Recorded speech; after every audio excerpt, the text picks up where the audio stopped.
ঢাকা থেকে সিরাজগঞ্জ যাচ্ছি দীর্ঘ ৮ ঘন্টা সময় পাড়ি দিয়ে। যেখানে আমাদের যেতে সময় লাগে 2 থেকে 3 ঘন্টা, সেখানে এবার ঈদে আমাদের সময় লেগেছিল প্রায় 8 ঘন্টা। প্রচুর যানজট ছিল রাস্তায়। তো অবশেষে যমুনা সেতুর মুখ আমরা দেখতে পাচ্ছি, এজন্য ভীষণ এক্সাইটেড। একটু পরেই হয়তো সেতুটা ক্রস করব। এই যে দেখেন, সেতুর উপর দিয়ে যাচ্ছি। নদীর সেতু ভীষণ ভালো লাগছে।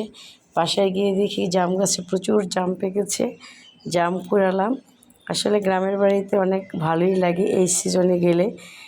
জাম, আম, কাঁঠাল সব কিছুই এই পাকে, তো অনেক মজা হয়। তারপরে কোরবানির গরু দেখতে গেলাম। গরুটাও ভীষণ রাগী ছিল, ভালো ছিল কিন্তু অনেক রাগী ছিল সে।